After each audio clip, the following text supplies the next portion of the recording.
কাজের জন্য সিলেটের জকিগঞ্জ থেকে 15 এপ্রিল কক্সবাজারের উদ্দেশ্যে রওনা দেন পশ্চিম লোহার মহল গ্রামের 5 তরুণ সহ 6 জন। স্বজনরা জানিয়েছেন পরদিন কক্সবাজারে পৌঁছার কথা জানালেও এরপর থেকে তাদের মুঠোফোন নম্বর বন্ধ। গত 6 দিনেও তাদের খোঁজ মেলেনি। নিখোঁজ সবাই রাজমিস্ত্রির কাজ করতেন বলে জানিয়েছেন স্বজনরা। মুঠোফোন বন্ধের বিষয়টি প্রথমে স্বজনদের কাছে স্বাভাবিক লাগলেও টানা কয়েকদিন খোঁজ না থাকায় জিডি করতে যান জকিগঞ্জ থানায়, কিন্তু সেখানকার পুলিশ পরামর্শ দেয় কক্সবাজারে জিডি করার। তবে মঙ্গলবার বিকেল পর্যন্ত কক্সবাজার থানায় কোনো জিডি হয়নি। কেউ নিখোঁজ অভিযোগ বা অপহরণের এরকম কোনো অভিযোগ করে নাই।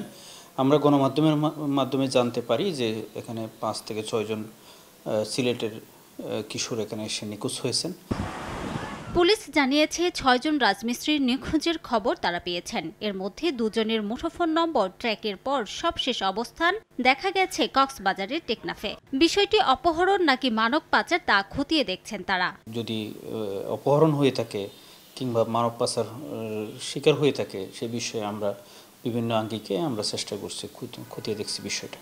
নিখোঁজ 6 জন হলেন জকিগঞ্জের খোলাছড়া ইউনিয়নের রশিদ আহমদ, মারুফ আহমদ, শাহিন আহমদ, এমদাদ উদ্দিন, খালেদ হাসান ও আব্দুল জলিল। সময় সংবাদ, কক্সবাজার।